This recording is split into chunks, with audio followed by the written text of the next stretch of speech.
también entiendo que cualquier cosa que me pudiera pasar a mí o a mi familia va a apuntar al gobierno del presidente. Personal, ¿usted teme por ella?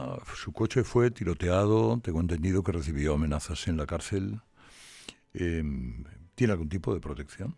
No, no tengo ningún tipo de protección. ¿Me siento indefenso? Sí, también entiendo o quiero entender que en este momento yo creo que cualquier cosa que me pudiera pasar a mí o a mi familia va a apuntar al gobierno del presidente. Es obvio y está claro. Entonces entiendo que en este momento no me va a pasar nada, pero sí es obvio que conociendo a los personajes, pues me tendré que cuidar muy mucho en un tiempo más adelante, ¿no? No porque se esconda, sino porque sus palabras, sus testimonios, son en este momento los que pueden tener más valor para explicar el puzzle complicado que atenaza al gobierno de Pedro Sánchez y que seguramente ahora mismo le ha puesto en una taquicardia notable. Seguro que hay taquicardia esta mañana en algunos ámbitos. Señor Aldama, me ha dicho usted lo que consideraba acerca de lo que pensaban, de lo que han dicho de usted, no solo en los medios, sino también desde estamentos gubernamentales. Me ha hablado usted de su seguridad y ahora le tengo que preguntar tantas cosas que, si le parece, empezamos por Begoña Gómez. ¿Conoce usted a la señora Begoña Gómez? Sí, claro. He estado con ella en varias ocasiones. ¿Alguna de ellas en la Moncloa? No. Y cuando ha estado con ella, ¿es cierto que viajó con motivo de la Organización Mundial del Turismo a San Petersburgo? Así es. Y en esa reunión, justamente, pues en el hotel donde nos alojábamos, arriba en el rooftop, una noche estuvimos con ella, Javier Hidalgo, otras dos personas que estaban con ella y yo. Y para hacerle recordar a la señora Begoña Gómez, porque luego dirán que es mentira también lo que digo, hubo un momento en que ella manda a sus escoltas a la habitación y se queda con nosotros. ¿Por qué iban a hablar ustedes de algo privado especialmente único? Bueno, no porque fuéramos a hablar de algo en especial, sino porque al final pues estaba alargando la noche, estábamos tomando agua, la verdad es que estábamos a gusto. En ese momento no se estaba hablando de nada en concreto, sino del evento en sí, de la OMT. Y estábamos, como se suele decir, de tertulia. ¿Y se habló en algún momento del rescate de Europa?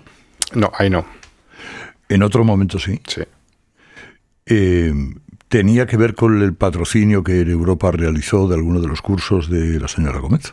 Bueno, tenía que ver más con Wacalúa que con la Europa. Uh-huh. ¿De qué manera cree usted que pudo intervenir ese acercamiento entre la señora Gómez y el señor Hidalgo para que se produjera con cierta celeridad el rescate de Europa? Bueno, yo sinceramente que lo viví muy, muy de cerca y lo viví desde dentro. ¿De los cursos de la señora Gómez? Bueno, tenía que ver más con Wacalúa que con la Europa. Uh-huh. ¿De qué manera cree usted que pudo intervenir ese acercamiento entre la señora Gómez y el señor Hidalgo para que se produjera con cierta celeridad el rescate de Europa? Bueno, yo sinceramente que lo viví muy, muy de cerca y lo viví desde dentro, yo no tengo claro que eso sirviera para que se acelerara. Quiero decir, al final el rescate tampoco se aceleró como se tenía que haber acelerado.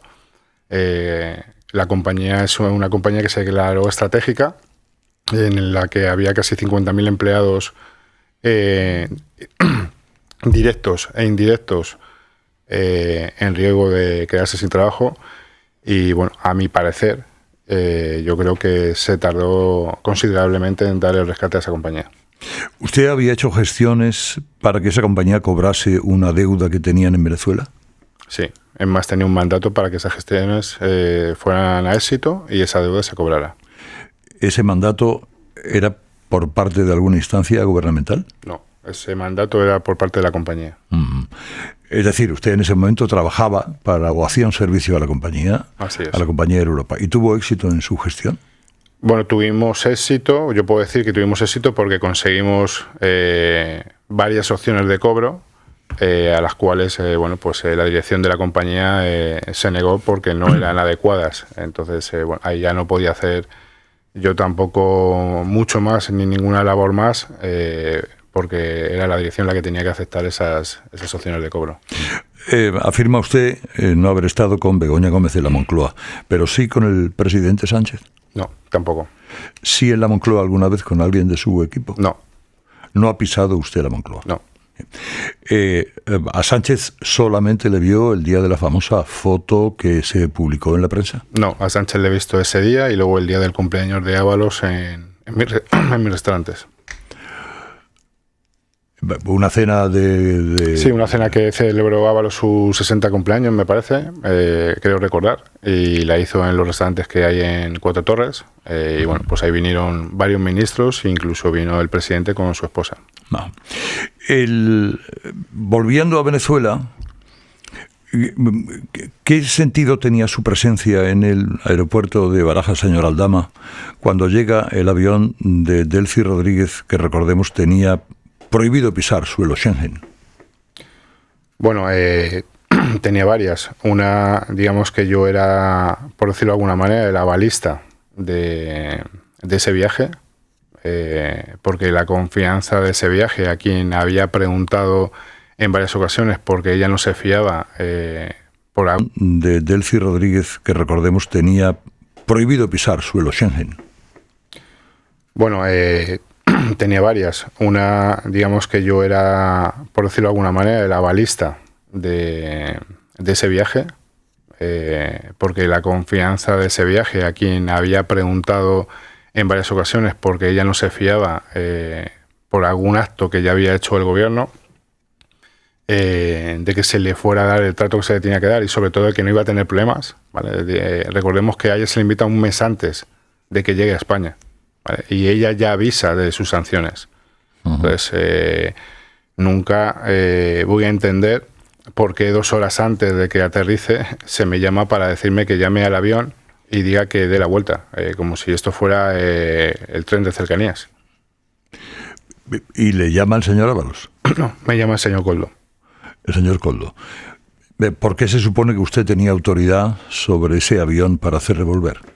No, yo no tenía ninguna autoridad, por eso le digo al señor Coldo que yo no puedo llamar al avión y que no puedo hacer volver al avión, que además me parece cascaico tener que estar intentando hacer una gestión que era inviable. Ese avión iba a aterrizar sí o sí. ¿Por qué confían al señor Ábalos la gestión de llegar al aeropuerto de Barajas y controlar ese aterrizaje? Bueno, porque el señor Ábalos era desde el inicio quien estuvo programando conmigo el viaje de la vicepresidenta. Creo que no iba a haber absolutamente ningún problema. Pero no solamente asegurado por el señor Ábalos, sino asegurado por el señor Marlaska y asegurado entonces por la que era ministra de Exteriores. Y obviamente a sabiendas del presidente. Porque no viene una vicepresidenta y además una persona tan importante como Delcy, que igualmente es el todo en Venezuela con el presidente Maduro, a España sin unas garantías. Y, señor Aldama, ¿subió usted al avión con el señor Ábalos? Fui el único que subió al avión con el señor Ábalos. ¿Y qué ocurrió en el interior del avión? Bueno, pues en el interior del avión hubo una serie de conversaciones y sobre todo la vicepresidenta le dijo al señor Ábalos que ella no iba a ser detenida, que llamara a quien tuviera que llamar y sobre todo que llamara al presidente para decirle que arreglaran esta situación. Y el señor Ábalos llamó al presidente. Sí, así es. ¿El presidente de gobierno habló con la señora Rodríguez? No, habló con el señor Ábalos. Y le garantizó que no iba a ser detenida. Así es. Y en función de ello, la señora Delcy bajó a la pista. Bueno, antes de bajar a la pista se creó, no sé ya cómo funciona eso, se dio instrucciones al comisario entonces del aeropuerto para que se creara una zona Schengen y del avión a la Terminal 1, a la ejecutiva, a una sala VIP, bueno, pues se hizo el traslado y bajó ella con su comitiva y se esperaron pues 4 o 5 horas hasta que se pudo resolver que ella saliera en un avión de Qatar. ¿Es cierto que llegaron 40 maletas? No, absolutamente incierto, ya lo he explicado, que es inviable que en un avión del tipo en el que venía ella cargado de oro, que me imagino que es a la pregunta a la que te refieres, técnicamente ese avión pudiera volar, es decir, se caería. ¿Vino alguna maleta de valija diplomática sin más? No, ni maleta de valija diplomática, venían maletas de ellos, con enseres de ellos y, digamos, regalos. Por ejemplo, trajeron una caja de puro de coiba y luego regalos de Venezuela y varias cosas para, bueno, obsequios, por llamarlo de alguna manera. ¿Para qué ella iba, teóricamente, a entrevistarse con la fiscal general del Estado? Bueno, eso todavía es un tema que estamos aportando en Fiscalía. Y bueno, pues por darles también a ellos, digamos, una prioridad, en este momento preferiría dejarlo ahí. Ayer publicaba el debate.com unos documentos en el que aparecían unas asignaciones económicas. Ayer publicaba el debate.com unos documentos en el que aparecían unas asignaciones económicas a determinadas personas, algunas con seudónimo, otras con nombre propio, de los que se ha interpretado que serían pagos, no sé si luego también se les ha llamado cupos, a determinadas personas como el señor Ábalos o el señor Koldo o alguno más. ¿Esa lista se corresponde con la realidad? No, eso lo expliqué también el día de mi declaración. Eso no es una lista, eso es una hoja de cálculo que yo hago para ver un poco, digamos, cómo salen los números. Obviamente está en esa lista el señor Ábalos y el señor Koldo, pero no tiene nada que ver con la realidad y no es una lista que se llevó a cabo, porque además está bien claro, no salen los números. Se ha demostrado que la facturación de esa compra fueron de 53 millones de euros al final, porque bueno, perdimos dinero en el camino y a día de hoy todavía tenemos en el Tribunal de París una demanda puesta sobre uno de los proveedores por casi 3 millones de euros, que decir, al final los números fueron otros y no se llevó a cabo lo que venía en esa lista. Es justamente lo que dije en la declaración. ¿Se llevó a cabo un poco menos? Bastante menos. Las cifras que dije, me parece que fueron 250.000 a uno y 100.000 al otro. No. ¿Y eso cómo lo puede usted sustentar de alguna manera cuando, pues, lógicamente, los que dice usted que lo recibieron se querellan y usted lo tiene que demostrar? Bueno, es que yo creo que, visto lo visto, en este país ya hay que demostrar la fotografía con el cuchillo clavándoselo en el pecho, porque no sé qué más tengo que demostrar. Es decir, vuelvo a repetir, ya se me ha tachado de mentiroso, o como bien has dicho antes, de la tía, de Mortadelo y Filemón, de Anacleto, del pequeño Nicolás. Ya seguramente le gustaría a los que han dicho lo del pequeño Nicolás llegarle a la suela de los zapatos a este señor. Y no sé qué más tengo que demostrar. Pero bueno, que como dije, no hay ningún problema. Se están aportando pruebas a la Fiscalía. Hay pruebas creo que más que suficientes. Por menos de esto, recuerdo que al señor Rajoy se le hizo una moción de censura por 200 y pico mil euros, que además ni le afectaba a él, era por temas de los ayuntamientos, y se le echó del gobierno. A mí me llama delincuente un señor que tiene a su mujer imputada, a su hermano imputado, a su segundo del gobierno imputado, a su jefe o asesor imputado, y no dimite. No lo sé, que venga Dios y lo vea. Estamos hablando con el señor Víctor de Aldama.